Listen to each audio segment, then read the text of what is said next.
ओम शांति। कल 18 जनवरी पर बाबा ने खूब स्नेह प्यार बरसाया और साथ में ये भी कहा कि आज तो बाप दादा ने विराट रूप से बाहें पसार सभी बच्चों को अपनी बाहों में समा लिया। फिर बाबा ने कहा, भले ज्ञानी तुम आत्मा बच्चे भी हैं, लेकिन स्नेह की सब्जेक्ट भी आवश्यक है, क्योंकि स्नेह मेहनत कम और मोहब्बत के अनुभव में सहज रहते हैं। स्नेह की शक्ति कैसे भी पहाड़ जैसी समस्या को उसको भी रुई बना देती है। स्नेह छत्र छाया है और छत्र छाया के कारण वह सदा सेफ रहती है। सदा स्मृति रहे, ज्ञान भले बीज है, परंतु इसमें प्रेम का पानी फल लगा देता है। फिर बाबा ने कहा, इस बार जब बच्चों की रिजल्ट देखी तो क्या पाया? मेजॉरिटी ने बाप समान बनने का लक्ष्य बार बार रिवाइज भी किया और रियलाइज भी किया। कई बच्चे गुप्त रूप से अंतर्मुखी बन पुरुषार्थ में तीव्र गति से चल रहे हैं। भले बाहर से दिखाई नहीं दे रहे, लेकिन पुरुषार्थी अच्छे हैं। फिर बाबा ने कहा, समय प्रति समय सावधानी दी कि ये कलयुग का अंतिम समय है, इसलिए तूफान तो आएंगे, क्योंकि परिवर्तन का समय चल रहा है। ये दो शब्द बहुत शक्ति भरने वाले हैं, जीरो और हीरो। ये दोनों बातें सदा याद रहें कि मैं आत्मा जीरो बिंदु हूं और हीरो पाठधारी हूं। बाबा ने पिछले होमवर्क के रिजल्ट में सुनाया और साथ में एक होमवर्क और भी दिया था। उसमें बाबा ने 4 बातें हर एक ब्राह्मण को जीवन में जरूर धारण करनी चाहिए। पहली, सदा समय के प्रति शुभ चिंतक बन सबको सहयोग देना है, किसी की कमजोरी को ना देखना है और रहमदिल बनकर सबको सहयोग दो। किनारा नहीं करो, परवश के ऊपर दया की जाती है, घृणा नहीं। फिर दूसरा कहा बाबा ने, शुभ चिंतन। पहला शुभ चिंतक और दूसरा शुभ चिंतन। बाबा ने कहा, अब मन का टाइम एक्यूरेट बनाओ।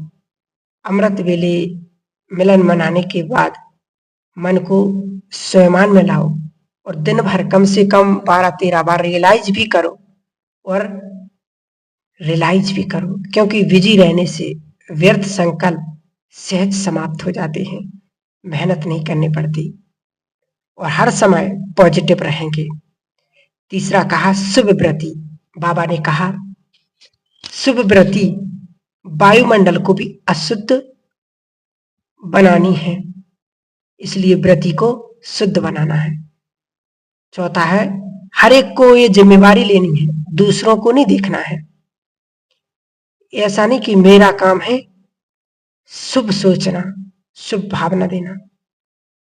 बाबा ने उदाहरण दिया कि जैसे वायुमंडल में बदबू हो जाती है तो हम कई साधन अपनाते खुशबू वाले।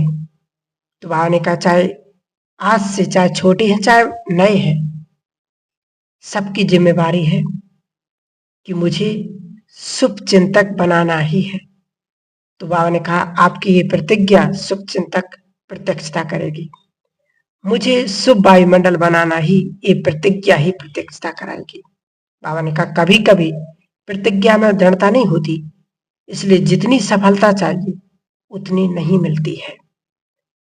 तो आज से हर एक को अपने सेवा स्थान का, अपने घर का ऐसा वायुमंडल बनाए जो सबको चैतन्य देवी देवता दिखने लगे। ये नहीं सोचना कि ये करे तो मैं करूं, वो करे चाहे ना करे, परंतु मुझे जरूर करना है। इस शुभ भावना से, शुभ प्रेरणा से हमें अपने पुरुषार्थ को बहुत सुंदर, बहुत तीव्र बनाना है। और आज की मुरली में भी बाबा ने एक बहुत सुंदर शब्द दोहराया है और कल बाबा ने, बाप दादा ने भी एक शब्द दोहराया था। जिसने ध्यान से सुना होगा, अगर तो याद आ जाएगा। बाबा ने कहा कि बाप को कई खुदा दोस्त के रूप में याद करते हैं। तो बाबा ने कहा जिसको जो संबंध अच्छा लगता है उस संबंध में याद कर सकते हैं, तो जरूर उस अपने पिता परमात्मा को, अपने बाबा को खुदा दोस्त के रूप में भी याद करें। कहीं पर भी जाएं, कोई भी कार्य करना है तो हम जहां पर भी जाते हैं अपने बाबा को दोस्त बना करके उसको साथ ले जाएं।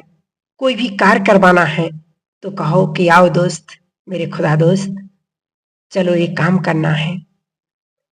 आज हम गाड़ी से चलते हैं तो कहो कि बाबा मेरे दोस्त, आज आप गाड़ी चलाओ।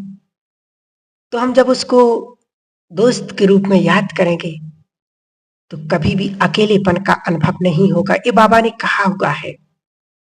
तो जब हम दोस्त के रूप में उसको याद करेंगे, उसको साथ में ले चलेंगे, कोई भी कार्य करना तो दोस्त के रूप में करवाएंगे, अपने दिल की बातें उसको बताएंगे। क्योंकि कहते नहीं, जो दिल की बातें होती हैं वो सिर्फ दोस्त को बताई जाती हैं। तो अपने उस खुदा दोस्त को, अपने प्यारे बाबा को, जो भी मन में उलझन है, टेंशन है, परेशानी है, वो सब कुछ अपने खुदा दोस्त को बताएं और हल्के होकर के कहीं पर भी जाएं, निश्चिंत होकर के जाएं। क्योंकि जब जिसका साथी स्वयं खुदा दोस्त भगवान हो, उसको तो किसी चीज की, किसी बात की चिंता की जरूरत ही नहीं है। जिसका भगवान साथी हो, तो बाबा ने तो कल ये ऑफर दे दिया कि बच्चे मुझे खुदा दोस्त भी बना सकते हो। बाबा ने कहा कि कई बच्चे खुदा दोस्त के रूप में याद भी करते हैं, खुदा दोस्त बनाते हैं। तो जरूर उसको हम खुदा दोस्त के रूप में भी याद करें और अपने दिल की, अपने मन की बातें उसको जरूर बताएं। तो फिर देखना सब कुछ, आपका हर कार्य सहज सरल अनुभव होने लगेगा। हर काम में सफलता प्राप्त होने लगेगी, जो भी आप कार्य करवाना चाहते हो। ठीक है। ओम शांति, ओम शांति।